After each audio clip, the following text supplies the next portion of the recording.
Entonces lo que hice fue ampliar mis herramientas, conocí muchísimo de marketing, aprendí muchísimo y entonces desarrollé otros skills que me fueron permitiendo abrazar otro tipo de proyectos y abrazar las áreas desde otro punto de vista. Bienvenidos a un nuevo episodio de Conversaciones TLC, un podcast de lo cotidiano y lo no tanto. Yo soy Efraín Mendicuti y como saben he creado este espacio para conversar con distintos líderes de pensamiento, negocios, educación y cultura en el mundo de habla hispana y compartir con todos ustedes cómo estos líderes con su trabajo, experiencia y ejemplo nos muestran la forma en la que todos nosotros podemos hacer en nuestras vidas de lo cotidiano algo extraordinario. Comenzamos.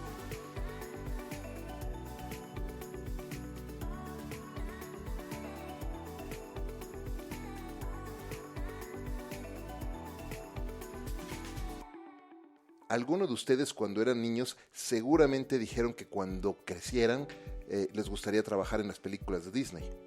¿Cuántos no hemos soñado con trabajar en un ambiente totalmente creativo, con espacio para soñar y para hacer esos sueños realidad?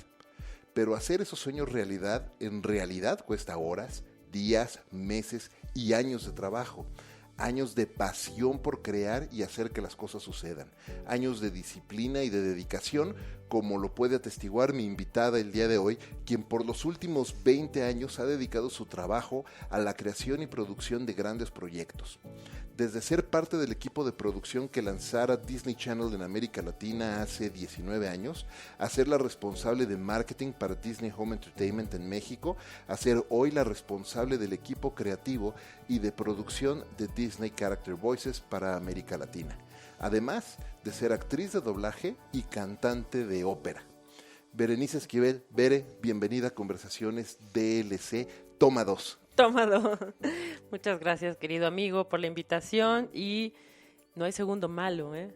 Vamos a ver qué nos depara este. Se preguntarán por qué decimos esto en la segunda toma y es que hace casi un mes grabamos a distancia y por un problema técnico llamado Efraín no se grabó el episodio y estamos volviendo a grabar. Te agradezco profundamente el espacio que haces. Mira, nadie más que yo conoce los problemas técnicos y los ha vivido en carne propia, entonces ¿Alguna no vez nada. te ha pasado con algún proyecto así que hayan hecho ya todo, hayan tirado toda pues todo el footage, todo el pietaje completo y de repente digan, tenemos que hacer Sí. 90% de retakes? Sí me ha pasado. Yo creo que el que haya tenido una vida en producción y te diga que no, está mintiendo. Oye, pero ¿cómo lo manejas? Porque además estás hablando de actores profesionales. Sí. Y de costos, y de días de entrega. Porque estás hablando de Mira, lo que te puedo decir es que han sido proyectos importantes, pero no de theatrical, por lo menos. O sea, me han pasado en cosas que tiene todavía un margen. Nos ha pasado para tele, nos ha pasado para cosas de marketing, que de pronto pueden tener una salvedad en cuanto a tiempo. Afortunadamente para cosas de theatrical, para cine y para cosas que tienen un deadline a venta o fechas comprometidas con público, nunca nos ha pasado porque también, ¿sabes? Tenemos una serie de medidas de precaución. Grabamos a diferentes micrófonos, tenemos mucho backup, o sea, es una cosa que ya cualquier empresa tiene a estas alturas, ¿no? Porque claro. Es como cuando estás haciendo tu trabajo, tu reporte personal en la compu y cuántas veces no lo salpas, dónde lo backupeas. Save y lo tienes en todo, en la nube y todo, en ¿no? donde sea, ¿no? Sí. Oye, muy bien, muchas gracias de nuevo por hacer espacio para acompañarme en este episodio de nuevo. Y ¿sabes? Hacerle justicia a una historia de carrera tan exitosa como la tuya y tan interesante como la tuya es difícil si la cuento yo. Así es que, ¿qué te parece si mejor nos platicas tú cuál ha sido tu historia? Porque además ha sido una historia realmente de mucha pasión y de muchas pasiones al mismo tiempo. Y entonces, ¿por qué no nos platicas un poco de tu historia? ¿Cuál ha sido el camino que Bere ha recorrido hasta llegar a este momento en tu carrera? Pues mira, te cuento cronológicamente, ¿no? Empecemos por el principio. En realidad, yo he sido muy afortunada porque la música ha estado presente en mi vida desde el momento uno Y mis dos carreras, que son mis pasiones, ¿no? Tanto mi carrera como músico como mi carrera como comunicólogo, vienen una con la otra. Yo empecé a estudiar música a los 4 años, porque vengo de una familia donde hay cantantes también de ópera, hay instrumentistas, compositores, y finalmente es lo que tú ves, ¿no? Cuando eres niño, tú lo que ves es lo que quieres hacer. Yo quería tocar el piano, y veía a mis primos tocando y demás, entonces empecé a estudiar en Bellas Artes y empecé a los 4 años a tocar el acordeón. Pero de alguna manera en mi camino como instrumentista, si bien ha sido muy, muy completo y me ha dado muchas satisfacciones, de alguna manera yo siempre supe que quería cantar, ¿no? Nada más que cuando estás chiquito te tardas en ver exactamente hacia dónde quieres llegar. Y una cosa llevó a la otra. Yo estando en uno de mis primeros conciertos que di, fue uno en Televisa a los 5 años, en la desaparecida Televisa Chapultepec. No vamos a hacer cuentas, pero fue antes del temblor, obviamente. Entonces, para mí, imagínate lo que representaba para una niña de 5 años recorrer esos pasillos. Y yo le dije a mi mamá, yo cuando sea grande quiero trabajar en ese cuarto de foquitos, ¿no? A mí me llamó mucho la atención el control room y yo le pregunté, ¿qué tengo que hacer para trabajar ahí?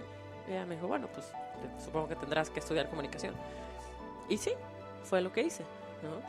Pero con este tema de mi disciplina musical desde muy chiquita, en mi vida nunca ha habido un momento en el que yo no esté compartiendo con la música o haciendo algo musical. Entonces, dentro de mi vida normal siempre estuvieron las dos cosas presentes, ¿no? La escuela y la música, y de repente tus papás te ponen también a que tienes que hacer todo, ¿no? Y la natación y la gimnasia y todo lo demás. Están viendo para ver que eres bueno. Ajá. Y yo salí buen músico. Ocupado además, ¿no? Para y tenerte ocupado y que ocioso, la energía claro, se te gaste y que te puedas dormir. Ahora que eres... no, pero además que no estén usando el tiempo en... Dicen que el ocio es el peor consejero, exactamente, ¿no? Exacto. Entonces, ahora que eres mamá con tus hago hijos, lo mismo. Por supuesto. No, además se vuelve un tema peor, porque yo dije, bueno, yo empecé a la música a los 4 años, ellos empezaron a los 2. ¿Ah, sí? Entonces empecé con ellos desde clases de estimulación musical, cuando eran bebés, y digo, además, como mamá cantante, bueno, pues de mis mayores divertimentos era cantarles y en la panza, y es lo que les digo, bueno, la verdad es que siempre es hermoso que alguien te escuche cantar, pero ellos dos me han escuchado desde dentro, entonces para mí es así como... Audiencia wow. Cautiva desde siempre. Sí, y además acuérdate que el agua es conductor del... Claro. Bueno, wow. Oye, ¿y ellos cantan? Cantan y tocan el piano. Wow. Sí, ya desde chiquitos. Ahorita Iker tiene 10, Mikel tiene 6, y los dos ya hacen sus pininos, tocan algunas cosas, han grabado algunas cosas también, ya de doblaje, y todo ha ido como fluyendo en esta cosa de mi esposo fue nadador de competencia muchos años, entonces siempre en esta casa tienes que hacer 2 disciplinas, un deporte y una actividad artística, ¿no? Padrísimo. Ya lo demás como sea. Está bien, ya irán tomando su camino. Exactamente. Qué padre. Y entonces, bueno, ves ese cuarto de control lleno de foquitos y dices, yo quiero trabajar ahí. ¿Qué hago? Y estudio comunicación. Pero finalmente, mi idea en ese momento era siempre clavada hacia la ópera, hacia la música clásica. Yo me veía en ese momento en la universidad en una carrera, sí, en la actividad artística, pero cultural. Uh-huh. La verdad, yo en ese momento no estaba pensando en el entretenimiento. Llegó a mí. Porque sí, en algún momento alguna amiga me dijo, bueno, yo estaba haciendo, lo primero que hice, mi primer trabajo fue dando clases de solfeo. Y después estuve trabajando en radio y televisión de Bellas Artes, en el área directamente de esta actividad atrás del Auditorio Nacional. Wow. Era súper divertido porque yo hacía 2 programas que amaba, empecé como guionista, y supongo que ya nadie los recuerda, que eran Entrevistarte uh-huh. y Tiempo de Bellas Artes. Tiempo de Bellas Artes también tenía algunas emisiones en televisión y otras solo eran en radio. Entonces, la verdad es que era súper divertido. Y ahí yo estaba como guionista. Entonces, mi camino en ese momento yo lo vislumbraba en la telecultural. Uh-huh. Después estuve en CONAFE y ahí hacía la revisión también de guiones para programas enfocados a telesecundaria y sobre todo la parte artística, ¿no? A desarrollar al joven, al adolescente en la parte artística. Y después, por una amiga que me dijo, oye, vente, vamos a TV Azteca a entretenimiento, hay un programa nuevo, vamos. Y empecé haciendo tele para niños, estuve en aquellos años en Caritele, en Show de Cuates del 7, y sin pensarlo mucho, porque me gustan mucho los niños, tengo una muy buena comunicación con ellos, empecé a hacer tele para niños, y me gustó mucho, y me clavé ahí un tiempo, y entonces no fue como que se me olvidara mi parte cultural, porque finalmente nunca dejé de hacer conciertos. Estuve cantando mucho yo estudié en la Nacional de Música, estuve cantando mucho con el coro de la escuela, estaba todo el tiempo en la sala Nezahualcóyotl conviviendo con la FUNAM, con la Orquesta de la Ciudad de México, Minería, ¿no? Todas estas orquestas, trabajando con grandes directores. Entonces puedo decir que tenía como las dos partes muy tranquilas y resueltas, pero sí en algún momento tenía el conflicto, ¿no? Cuando termino comunicación y decido que quiero estudiar ya la carrera de canto en forma, pues mis papás no estaban como tan felices. Pero ya habías terminado comunicación. Pero ya había terminado, entonces ya no pregunté. Una licenciatura. Exactamente. Entonces ya no les pregunté. Fui a hacer examen, porque también la oferta cultural que hay en el país, tú sabes que no es muy grande. En ese momento era menos todavía que ahora, y entonces yo quería estudiar en una gran escuela, como es la Facultad de Música ahora, y en realidad, pues para ese momento hacías examen y quedaban 15 en la mañana y 15 en la tarde. O sea, porque justo la oferta para cantantes de ópera, pues no era como muy grande. Claro. Entonces, la verdad es que me encantó la experiencia, quedarme y seguirlo combinando, porque pues es parte de mi vida. Toda la vida he hecho las dos cosas y no puedo hacer la una sin la otra, ¿no? Siempre he estado produciendo, siempre he estado cantando, siempre he estado metida en composiciones. En algún momento hice jingles. Ha sido como esta cosa de no parar nunca, porque los proyectos van llegando, ¿no? Lo que me encanta de esta historia es que lo que acabas de decir, ¿no? Hay proyectos que van llegando y de alguna manera cuando te abres a eso y que los proyectos y las oportunidades llegan, también te abres a experimentar distintas cosas. Ahorita decías, bueno, pues he producido, he hecho tele infantil, jingles, has experimentado y vas encontrando distintos intereses. Y a mí lo que me gusta mucho de eso es que estoy convencido que a través de explorar intereses es la forma en la que descubrimos nuestras pasiones. Porque además todo el mundo nos da ese consejo que a mí me parece malísimo de haz lo que te apasiona. Y sí, claro. Pues haz cuando lo que te sepa apasiona. qué es lo que me apasiona, Exacto, ¿no? ese claro. es el problema, ¿no? Claro, yo puedo hacer lo que me apasiona, pero ¿qué es eso que me apasiona? Eso es más difícil. Entonces, estar probando distintos intereses y entonces te vas apasionando por esos intereses. Sí, y la verdad es que también lo dice mucho una amiga de nosotros, también mentora que ya estuvo en este micrófono también. Para el tema de proyectos musicales, soy más fácil que la tabla del cero. O sea, de verdad es una cosa que sí tuve una época en mi vida, porque es la realidad, que estuve en un tema como muy cerrado en cuanto a que era totalmente purista de la música clásica y era un poco ese tema de, bueno, sí voy a hacer un poco de rock con mis cuates en la adolescencia, pero solo porque ustedes no han conseguido vocalista y yo de verdad los quiero ayudar. Pero de verdad era una cosa en la cual yo me imaginaba haciendo solo el clásico. Y no creas, tampoco fue como que de la noche a la mañana, ¿eh?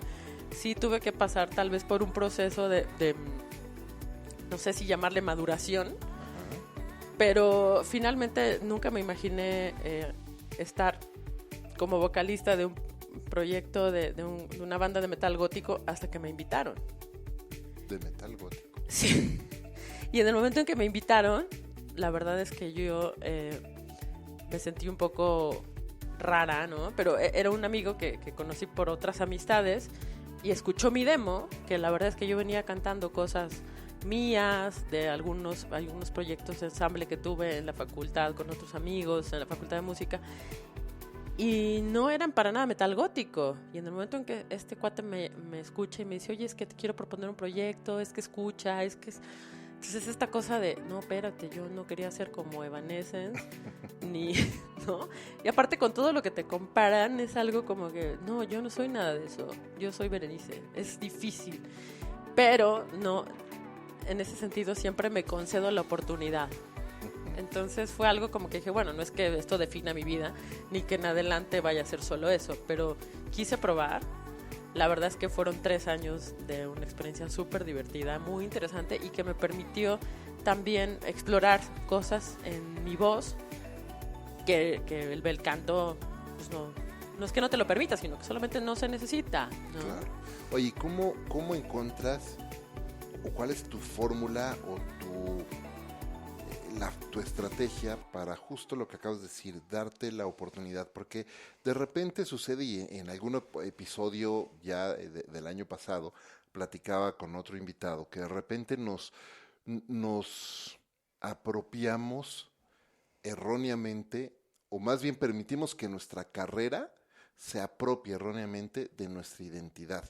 Y entonces nos convertimos en la persona, nosotros como personas nos convertimos en el puesto que somos o en el trabajo que hacemos. Y esta persona usaba el ejemplo de un ingeniero, que para todo le decía, es que yo soy ingeniero, y nos da la oportunidad de descubrir otros caminos. Entonces, y es súper importante, ¿no? Yo me acuerdo, cuando, por ejemplo, cuando yo salí de Disney, tuve que aprender que no era Efraín de Disney. Claro, eso es que el apellido pesa, ¿eh? Claro, ¿no? Entonces, Sí. tienes que aprender eso y tienes que descubrir que eres tú y tú traes ciertos skills a la mesa, ciertas habilidades, ciertos recursos, y cuando te vas te los llevas y la empresa se queda con los suyos y nada más, ¿no? Y tan amigos como siempre y se acabó. ¿Cuál ha sido tu estrategia justo para darte esa oportunidad de decir, oye, no, yo no soy ni con quien me comparan, ni lo que he estado haciendo siempre, soy Berenice y hago lo que quiero? Yo creo que viene desde muy pequeña, porque para yo entrar a la escuela de música de Bellas Artes, todo el mundo en esa época, no hagas cuentas en los años, quería tocar el piano y quería ser Richard Clayderman. No, y pues entonces, ya, aunque no hagamos cuentas con esa referencia. por eso te estoy diciendo. Y lo que hacía en ese momento Bellas Artes era que te decía, está bien, vas a tocar el piano, pero primero vas a escoger otro instrumento 1 año. Entonces, en ese momento, fíjate qué curioso, lo que yo tenía más facilidad era acceder a un acordeón. Y la verdad es que no me mataba. Ahora soy una enamorada acordeonista, ¿no? Pero no me mataba la idea. Entonces todos mis amiguitos tenían que escoger o mandolina, o marimba, o violín, un algo antes de llegar al piano. Fíjate qué tricky, pero además qué interesante, ¿no? Porque pasa por otra disciplina antes de llegar, ¿no? Y yo creo que ahí es donde empezó esto que tú estás mencionando, ¿no? Hasta donde yo, Berenice, sí hice un trabajo de introspección en el cual yo dije, ni soy la niña del acordeón, tal vez porque me ha tocado mucho, en muchas épocas cargar con muchas etiquetas, ¿no? No soy, yo era en ese momento de la escuela musical la única niña china que tocaba el acordeón. Entonces era ese pelear de, sí, pertenezco a la orquesta de acordeones y sí, me identifico con mi instrumento, lo amo, pero ni soy acordeonista de música folclórica, que respeto mucho, pero nada más yo no lo soy, no estoy capacitada para eso, soy músico de clásico, ¿no? Y por otro lado, no quiero esas etiquetas en mí. Yo peleé mucho desde muy chavita por, no, entonces tú eres instrumentista, ya no puedes ser cantante. Y claro que yo ya no quería seguir cargando instrumentos, prefería ser cantante, y no. Además yo siempre canté desde muy chiquita y siempre supe que eso era lo que quería hacer, pero también dar el salto en estar en una orquesta y volverte de repente el front también implica una serie de cosas internas, claro, donde te tienes que acomodar y te tienes que reconocer. Entonces, yo creo que para mí viene desde muy chiquita y desde donde supe que yo, la verdad, siempre he querido trabajar en lo que me gusta hacer. Y esa ha sido mi si quieres, llámale estrategia. Pero en realidad yo he ido escogiendo los proyectos de acuerdo a lo que en ese momento me interesa hacer. Tuve algunas otras ofertas, propuestas de hacer otro tipo de grupos, otro tipo de cosas, y mi marido siempre me hace burla porque uno de los proyectos que más me gusta es un grupo de música fusión que tuve. Recién entré a la escuela de música, a la Nacional de Música, no a Bellas Artes, que fue donde estudié de niña. Y él no entiende por qué me gusta mucho ese tipo de música que es fusión. Él era más feliz cuando yo tenía la banda de metal, ¿sabes? Y yo le decía, sí, pero ese es tu gusto. Entonces, no sé si yo desde muy chiquita siempre he tenido que separar. Entonces, para mí ahora es muy fácil saber que ahora estoy en un puesto muy afortunado, que disfruto mucho, que me apasiona mucho, pero tengo muy claro que es Berenice prestándole sus servicios a la compañía. Así como la compañía me ha prestado y me ha enseñado una bola de cosas, pero nunca he tenido como el conflicto. Yo sé que es una etapa que algún día va a terminar y a Berenice, en cuanto a goals, tengo otras muchas cosas que hacer pendientes. Qué increíble. Bueno, antes de irnos a esa pregunta, te voy a preguntar qué tiene pendiente Berenice hacer, pero antes de irnos a eso, vamos a terminar un poco con la historia, porque vas a TV Azteca. Me voy a TV Azteca, hago tele para niños. Y de repente... Y después empiezo a hacer programas en vivo, divertidísimo, cansadísimo. Pero hacer programas en directo, yo creo que ha sido el mejor ejercicio de adrenalina que todo productor o gente de producción debe de vivir, ¿no?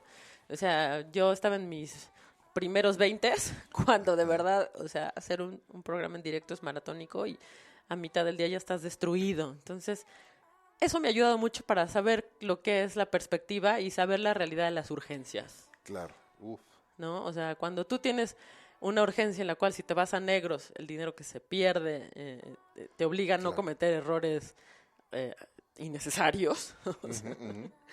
Me ha llenado de perspectiva y me ha puesto me ha enseñado a priorizar, lo puedo decir así. Muy bien. Eso me enseñó a priorizar. Entonces, hay temas que no me asustan y hay urgencias que no son urgencias. Y yo sí lo tengo claro, ¿no? Pero es o sea, de verdad, nada como esa experiencia que agradezco muchísimo a la televisión, que además es una adrenalina y es una pasión increíble, pero al mismo tiempo es súper desgastante. O sea, no me imagino a la gente de más edad, pero yo a veces terminaba el programa y me quería ir a dormir al coche.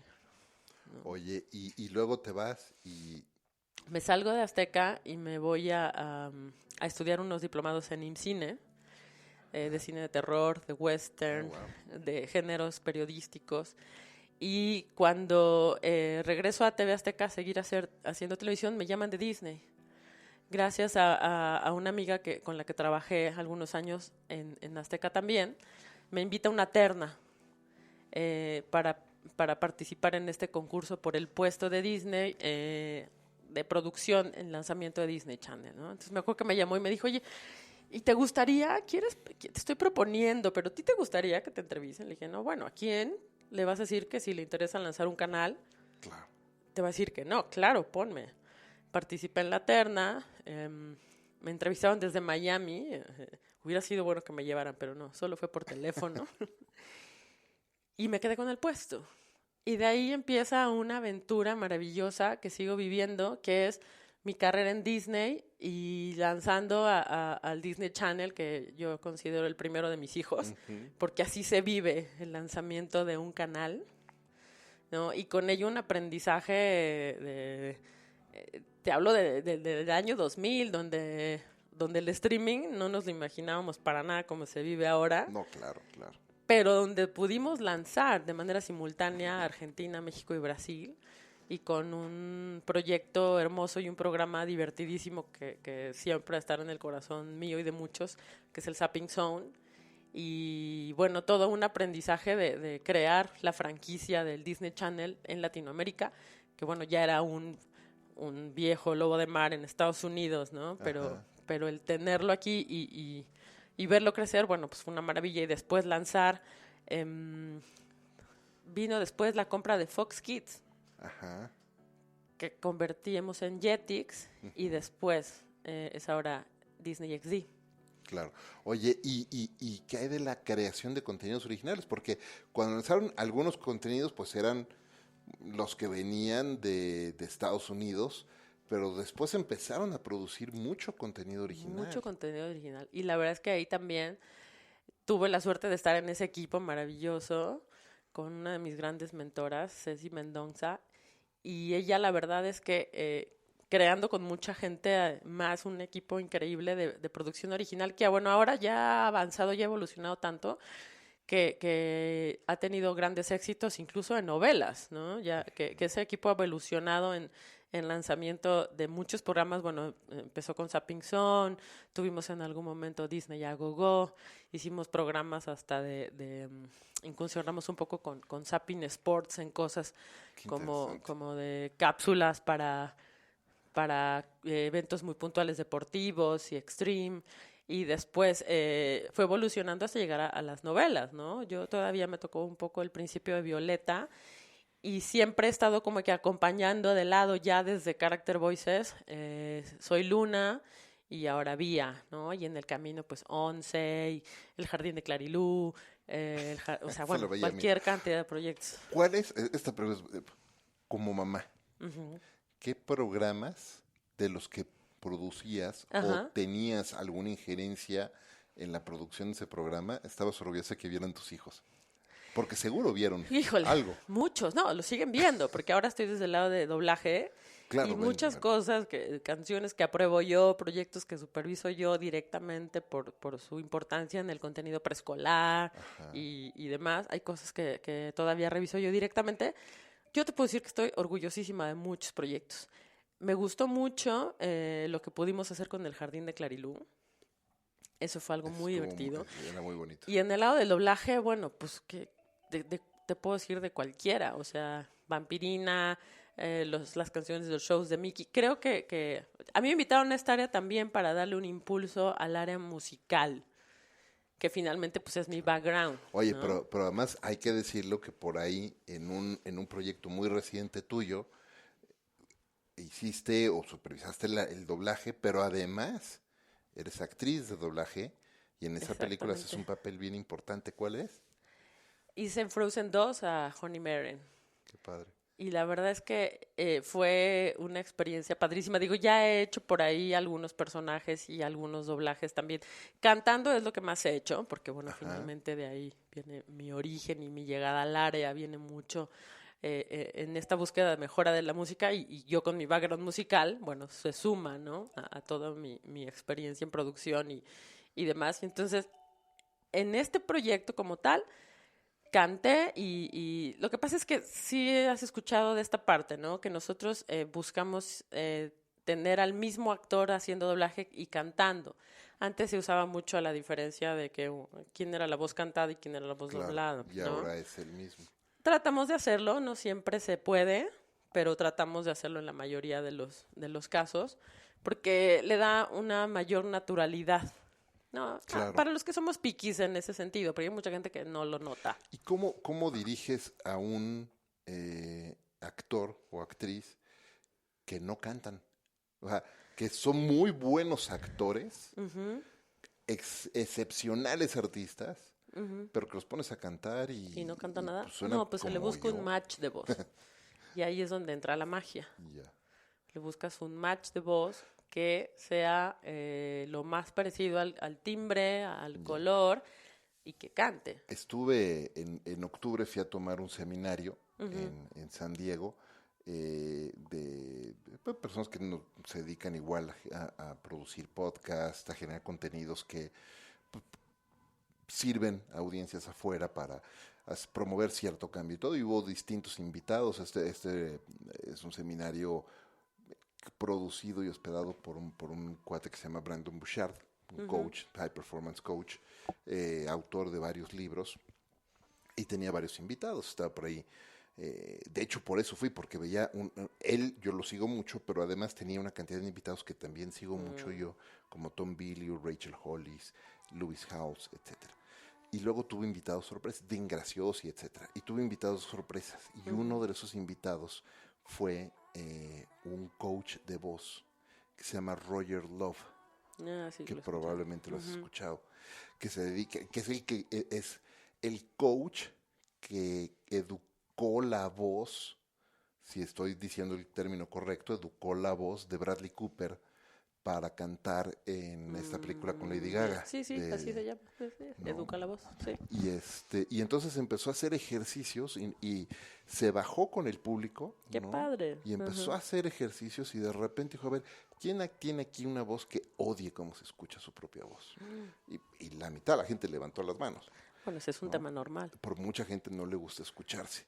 Y entonces se acerca con una chava que tenía una voz muy nasal. Ajá. Y le empezó a enseñar cómo abrir Bajarlo la hacia la quijada, garganta. bajar, ¿no? Obviamente la respiración desde el diafragma. Desde el estómago. Y después cómo bajar la quijada y bajar la voz a la garganta y no tenerla acá arriba en la nasal, pues. Y de verdad era otra voz, me sorprendió. Supuesto. Es que de verdad no es un tema común.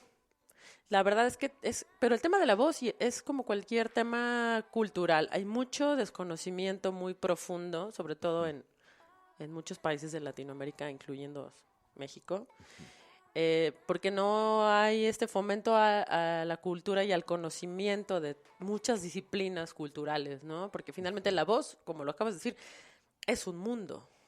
De verdad es una disciplina que, bueno, yo qué te puedo decir si soy enamorada de las voces desde niña, ¿no? Claro. Y hay muchas cosas que no conocemos, pero hay muchísimas opciones y trucos y ni siquiera son trucos, son herramientas de la voz que se pueden hacer, pero no las conocemos. Hay un profundo desconocimiento de ese tipo de áreas y no solo, aunque de la música también se conocen muchas cosas, hay muchas áreas que no conocemos, que poco a poco se van abriendo, ¿no? Que ya hay mucho ahora estudio de cognición musical, musicoterapia y de la voz. Hay muchas cosas que puedes curarte a ti mismo con la voz. Hay cosas diferentes que puedes transmitir con la voz de acuerdo a una diferente colocación en cualquier parte de tu cuerpo. Para mí es fascinante ese tema porque me parece que independientemente de la profesión a la que te dediques, si tú tienes un trabajo en el que tienes que hablar en público, y el público me refiero puede ser una audiencia de miles a una persona. Claro. Y tienes que comunicarte, entonces me refiero a prácticamente el 99.99% de los roles. Tienes que aprender a hacer eso. Yo me acuerdo cuando yo me gradué de la universidad, yo soy también comunicólogo, me gradué, yo me especialicé en publicidad y después me fui a estudiar locución comercial. ¿Te acuerdas que había una escuela que se llamaba Spot? Que estaba ahí Fertapia y estaba por ahí Rulo y había varios profesionales de la radio en ese momento ahí, artistas de doblaje. Y yo hice la especialidad en locución comercial y luego me metí a hacer una en doblaje. Mira, no sabía eso, sí, no Efraín, sabía, nunca sí, me has claro. contado. Sí, me metí a hacer una en doblaje, me la pasé increíble, pero lo que más disfruté son cosas que son herramientas que hoy, 20 años después, o más, 25 años después, las sigo usando, por ejemplo, supuesto. para una presentación, para una conferencia, y de verdad, la forma en la que puedes transmitir cambia totalmente. La personalidad que puedes reflejar en una llamada, por ejemplo, cambia totalmente conforme modulas la voz. Es un mundo maravilloso y hay mil posibilidades. Incluso, la verdad es que también, si te pones a pensarlo, siempre lo hemos sabido. O sea, los monjes tibetanos, de qué manera entran a través de la voz en cierto tipo de meditación. Claro, o sea, la verdad es que es algo que pareciera que no es muy usado, pero es muy conocido en diferentes culturas, eso es lo que te decía, ¿no? Entonces, es una riqueza impresionante la que tiene el conocimiento de la voz, que bueno, nosotros lo vemos desde el lado comercial, desde el lado de la publicidad, desde el lado de la televisión, en mi caso desde el cine, ¿no? Entonces, a mí obviamente, pues lo que me apasionó siempre fueron dos cosas, ¿no?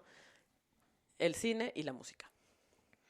Y en esas dos, bueno, la voz como mi instrumento, ¿no? En el momento que yo dejo de ser instrumentista, bueno, no dejo de serlo, sino que empiezo con una carrera ya como vocal, como cantante, es esta cosa de que yo nunca había dejado de escuchar y analizar la voz como un instrumento más, nada más que este es mi instrumento personal. Claro. Y además, como todos los seres humanos tenemos y tiene una riqueza impresionante. La verdad es que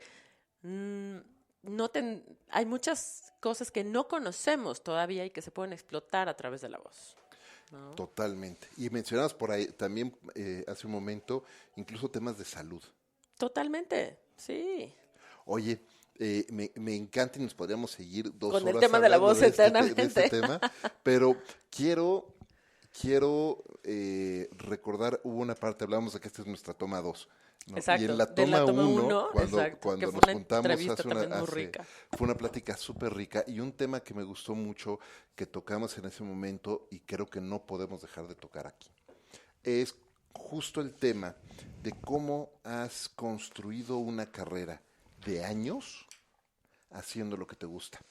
Y es súper importante porque de repente cuando uno se enfrenta a la carrera corporativa, empiezas a escalar y empiezas a subir la escalera corporativa y empiezas a ver alternativas y empiezas a ver opciones y luego te enfrentas con decisiones de, pues si quiero crecer y quiero ser ahora el director o el vicepresidente o el presidente de no sé qué, tengo que dejar de hacer esto que no me gusta para hacer esto. Tengo que dejar de hacer esto que me gusta y me apasiona para hacer esto que no me gusta, pero entonces esto no se alinea conmigo y hacia dónde voy. Y me parece que algo que es de reconocerse y de apreciarse de tu carrera es que tú te has mantenido siempre en esa línea de hacer lo que te gusta y tus decisiones han ido muy guiadas por ahí. ¿Cómo ha sido ese proceso?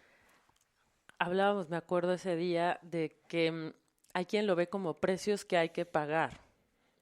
Yo no lo veo como precios que hay que pagar.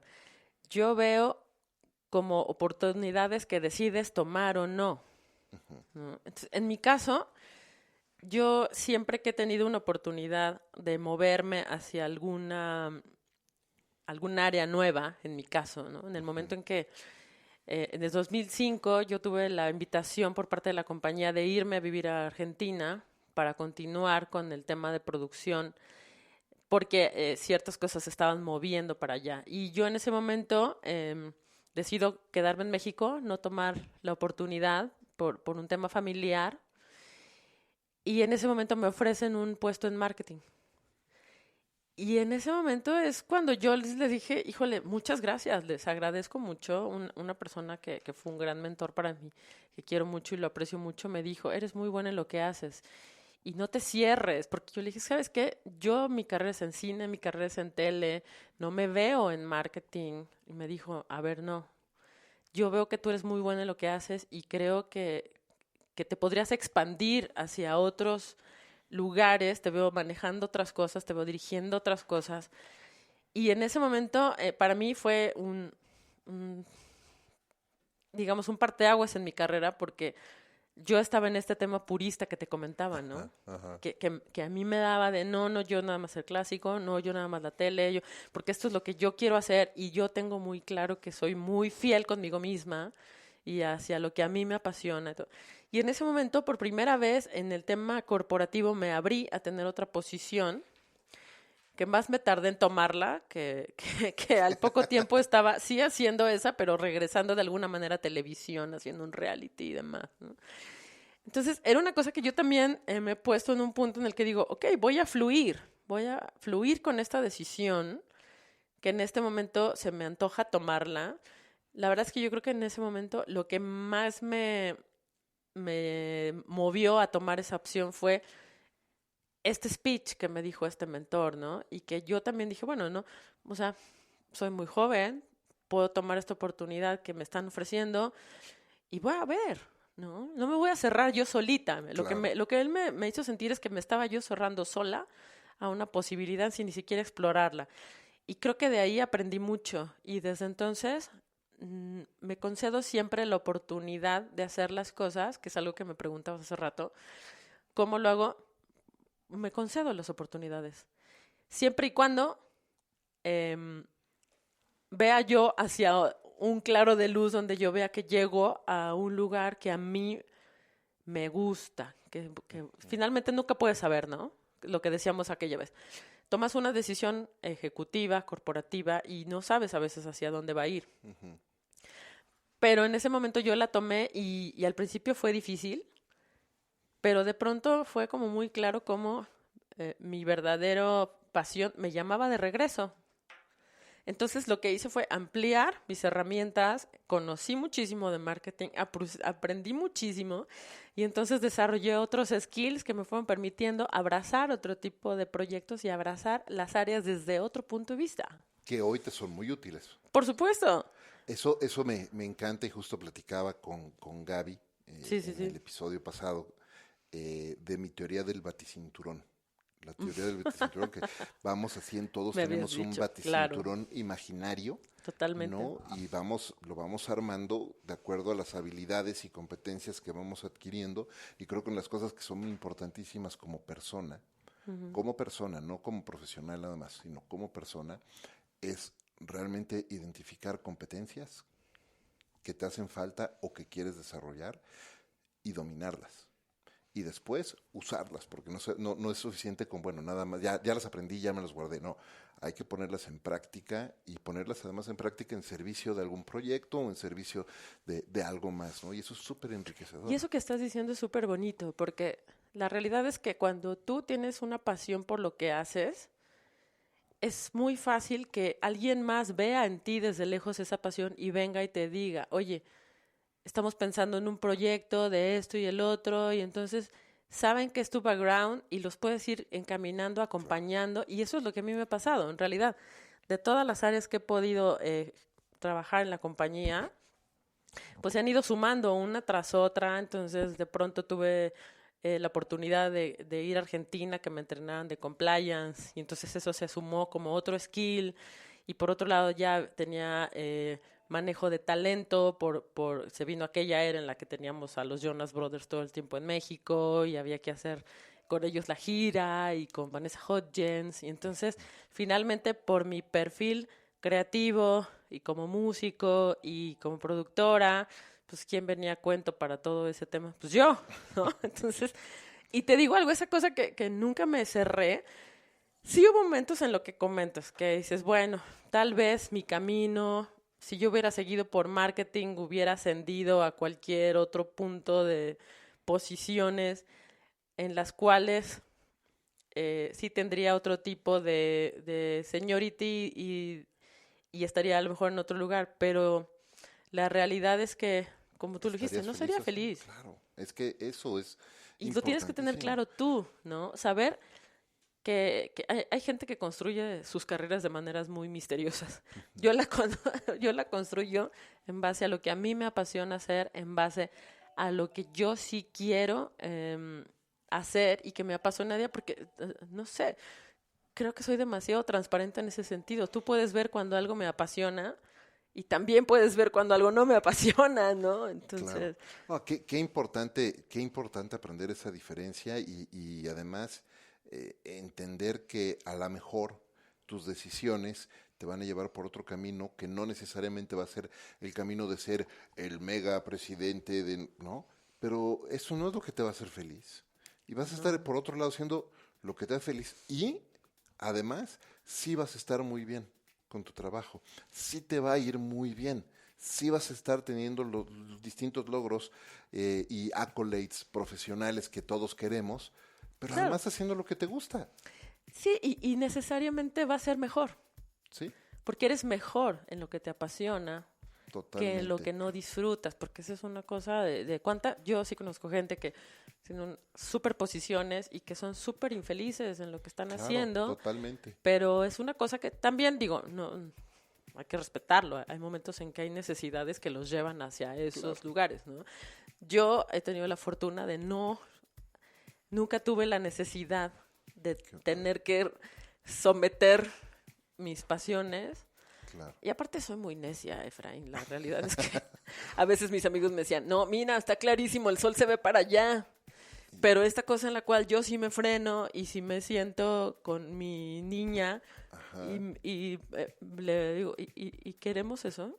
Y sí vamos para allá y volvemos a lo que decíamos en el inicio. O sea, tengo la fortuna de haber, desde muy chiquita, saber qué era lo que me apasionaba. Y eso era lo que hablábamos también la otra vez.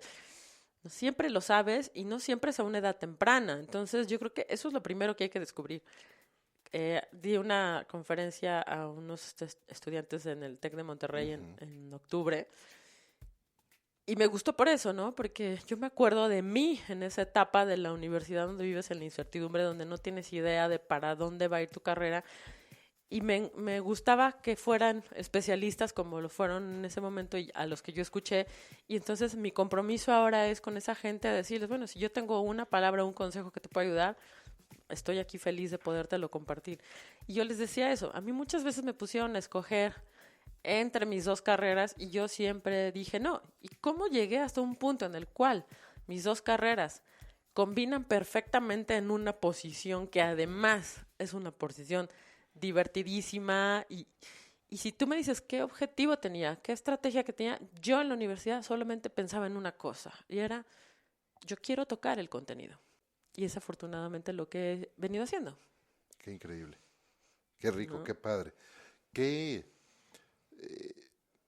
Normalmente les pregunto qué consejos, si pudieran viajar en el tiempo y regresar al pasado, les pregunto qué consejos se darían o buscarían, ¿no? O preguntarían para su yo del pasado. Sin embargo, tú lo tenías muy claro desde el principio, pero hoy, si Bere del 2040 pudiera viajar ahorita y te la entroparas aquí en el pasillo, aquí afuera, ¿qué le preguntarías?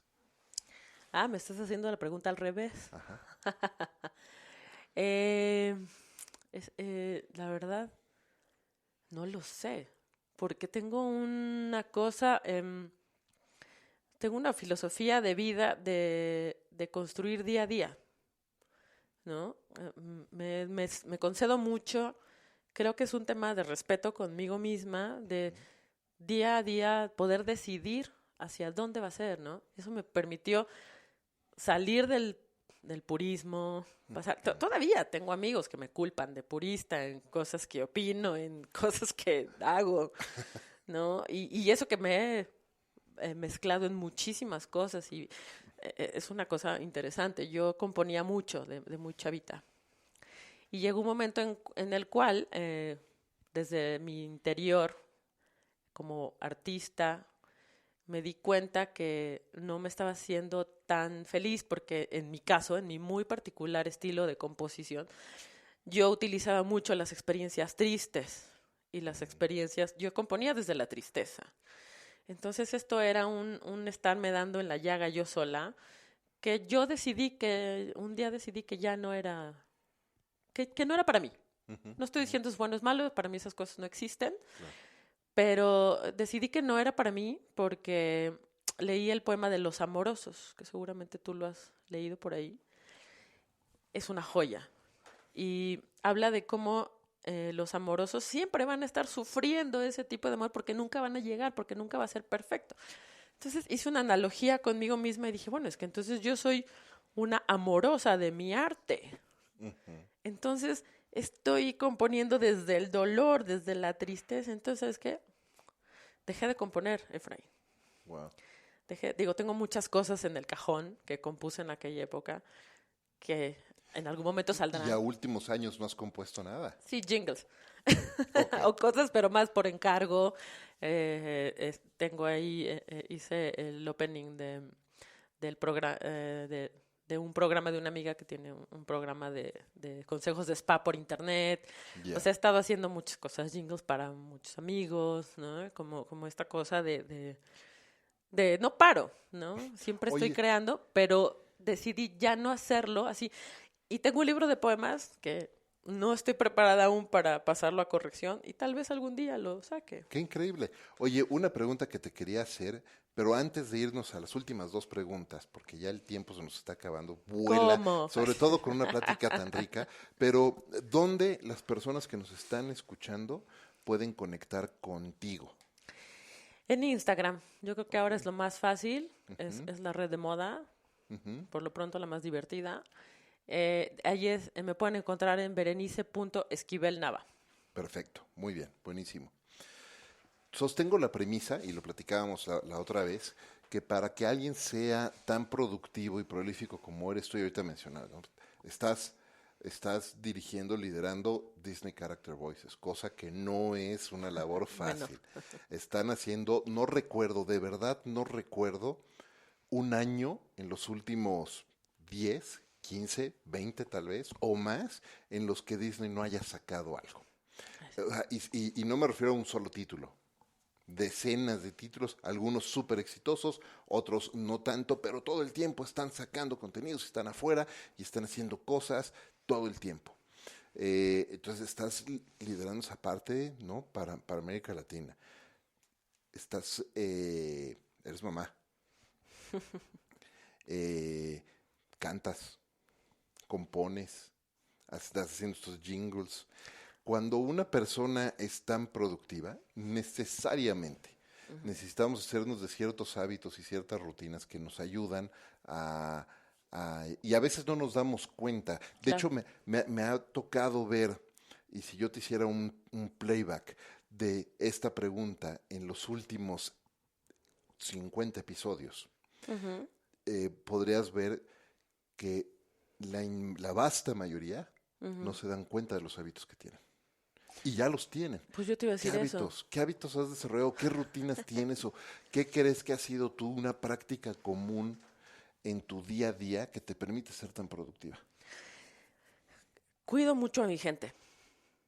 Para mí, mi gente es algo muy importante. Mis equipos de trabajo no solamente dentro de Disney, donde tengo la fortuna de trabajar con estudios maravillosos, con un equipo maravilloso, donde tú sabes que en Disney no hay una persona solito que haga todo, son la magia de los grandes equipos, más Sí. bien son los grandes equipos los que construyen la magia, ¿no? Entonces, puedo decir que eso ha sido como algo que yo priorizo, escuchar al equipo de trabajo con el cual tengo la fortuna de estar. Y no solo en Disney, sino en mis proyectos fuera, ¿no? Tengo un coro, el coro Euterpe, que lo formé para este proyecto que hago del rock sinfónico en tu idioma, que ya llevamos 4 años de gira con un disco de Wow, platino cuando ya nadie compra discos. wow. Hicimos un segundo disco, estamos viendo si va a salir el tercer disco de este que va a ser una franquicia. También en diciembre estrené el proyecto de Empo Sinfónico, donde ya estoy cantando unas canciones como solista, además de que está mi coro, el coro Euterpe. ¿Dónde la gente puede escuchar tu música o pueden descargar tus discos en alguna En tienda en Spotify. línea? Spotify. En Spotify están los discos de rock sinfónico en tu idioma. Ajá. De Así Empo ese es el Sinfónico, así se título tal llama. cual. Sí, la franquicia es Rock en tu idioma sinfónico. Ahí están los 2 Increíble. discos. Este es un proyecto creado por Sabo Romo, de los Ah, Caifanes. padrísimo. Lo vamos a poner en las notas del episodio. Ponlo porque, bueno, les va a gustar. Es el soundtrack de la vida de muchos de nosotros en la adolescencia, en la primaria. Entonces, yo la verdad es que me siento muy contenta haciendo rock and roll con los rock and rolleros que yo escuchaba cuando era Ajá. niña, ¿no? Eso, la verdad es que ha sido como súper divertido. Y ahora este otro proyecto de Empo Sinfónico, todavía no hemos grabado nada. Tuvimos un primer concierto en diciembre. Vamos a tener un segundo Metropolitan el 14 de marzo, pero yo creo que este programa va a salir después. No lo sé. Va a ser por ahí. Bueno, ojalá y salga antes porque teníamos por ahí una fecha el 13 de marzo en Guadalajara, pero parece que nos está cerrando. Entonces yo lo que hago es, Salimos el 10 de marzo entonces, seguro. perfecto, maravilloso. Así que si nos están escuchando, los que estén escuchando, ¿dónde pueden? Va a estar en el Teatro Ticketmaster, Metropolitan. Teatro Metropolitan, es Empo Sinfónico, que es Empo sinfónico Sinfónico. electrónico. Entonces Increíble. canciones de David Guetta, Chemical Brothers, todo esto con sinfónico, que la verdad es que es un experimento Wow. muy interesante. Sí, Para todas las edades. para todas las edades, mis hijos fueron al de diciembre y la verdad es que mi hijo, el de 10 años, se sabía la mitad de las canciones, las otras eran un poco más de culto y no le habían tocado porque no había nacido, pero lo disfrutó mucho. Nos fue muy bien en ese concierto, fue sold out y ahorita este proyecto, si sigue caminando bien, continuaremos con eso. Y yo lo que hago es escuchar a mis cantantes en el coro, lo que ellos quieren hacer, cómo se sienten cómodos en mis equipos, en Disney también es de... Yo tuve en mi carrera mucha gente que vi, afortunadamente no cerca y algunos sí un poco cerca, vi a mucho killer de ideas. Yo jamás lo voy a hacer.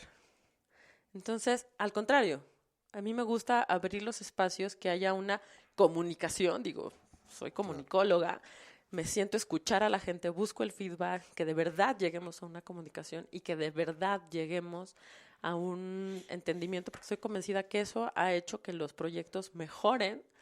Mejoras la calidad en todo, mejoras desde el aproximamiento y el contacto humano hasta los proyectos, hasta la empatía, esta humanidad que se ha perdido mucho en estos días y que estamos viendo cosas atroces y espantosas en el mundo. Yo sí creo que es por la falta de este contacto, de esta comunicación, de que sepas y te pongas en los zapatos del otro. Entonces yo busco mucho eso en mis equipos y que estén contentos. Qué difícil es no asumir lo que está pensando el otro, ¿no?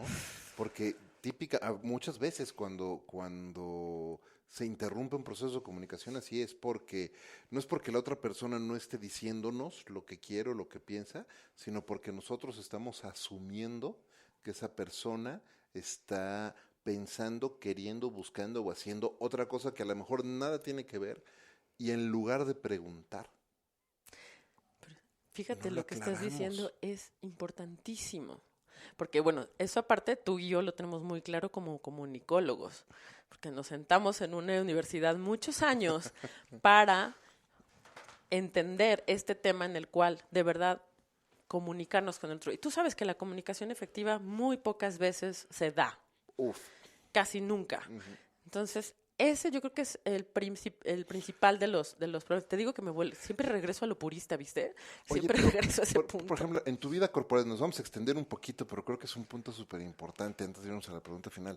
En tu vida corporativa, ¿cómo te ha ayudado tener esta visión como comunicóloga, como estudiosa de la comunicación? Porque a mí me luce, y te voy a contar una anécdota también personal, que en la vida corporativa, de repente los grandes ejecutivos, y no nada más los grandes ejecutivos, sino los ejecutivos, punto, se volvieron como muy impacientes, quieren el dato rápido, dame el resumen ejecutivo tal cual, el executive summary, dame los bullet points, y no me expliques nada, no me des el contexto. Y entonces se ha generado una diferencia cultural muy grande entre sociedades, incluso donde hay culturas como la norteamericana, que es de muy bajo contexto, y una cultura como la latina, donde el contexto es muy importante.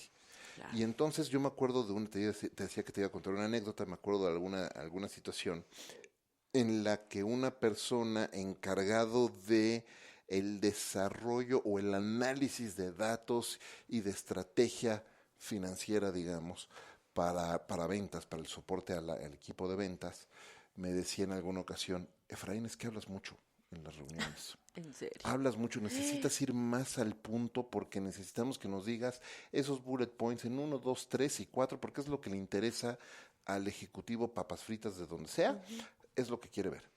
Y entonces yo lo que observaba es, no, al contrario, porque cada vez que ustedes hacen eso, le están dando una idea a medias de esa persona, porque están asumiendo que esa persona solamente quiere escuchar los buenos datos, los datos alentadores, y no quiere entender el contexto real completo donde estamos viviendo. Hay que situarlo. Y si no entendemos el contexto donde estamos pisando, ¿cómo vas a hacer una estrategia real para salir del atolladero?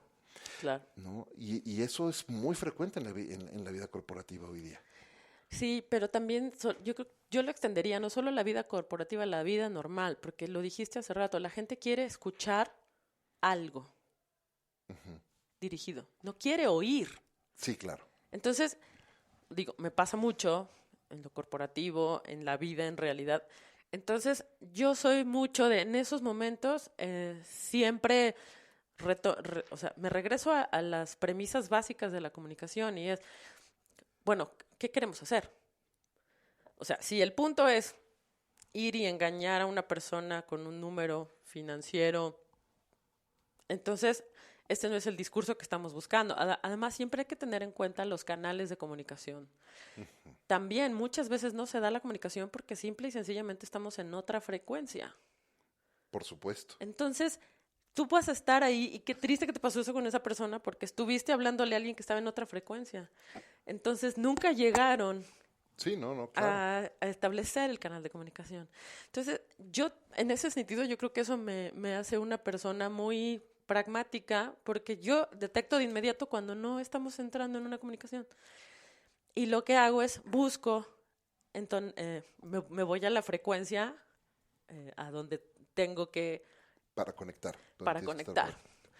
Pero también en lo corporativo tú sabes que hay el que no te quiere escuchar y no quiere escuchar y también es esa parte que dices, ¿sabes qué hacía yo en esos casos?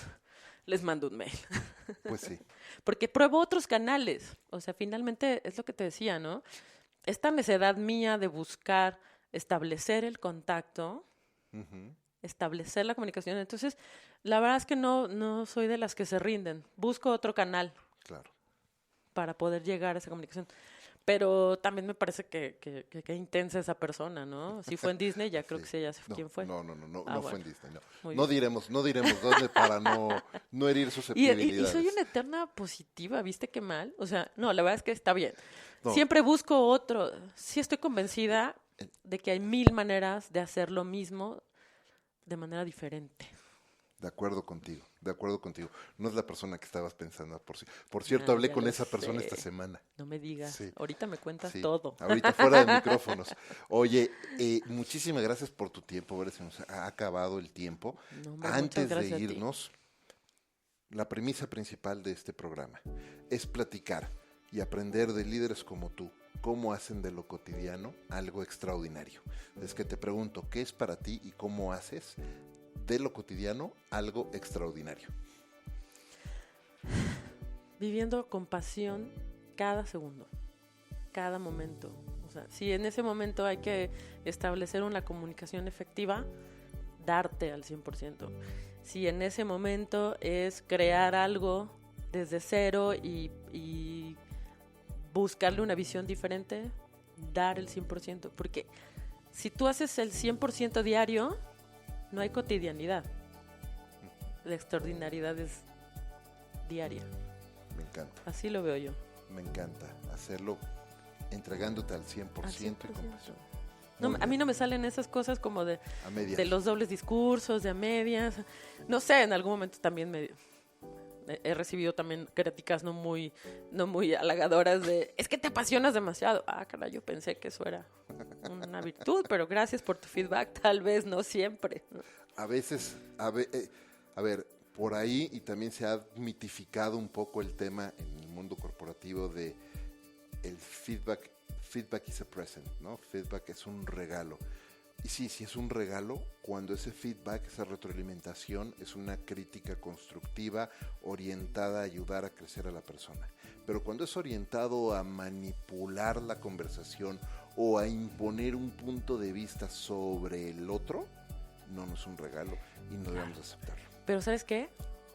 Podríamos hacer un programa completo de feedback, porque yo me he encontrado obviamente yo me sé la definición desde la universidad, pero he visto que hay teorías que han tergiversado la división, el significado de un feedback.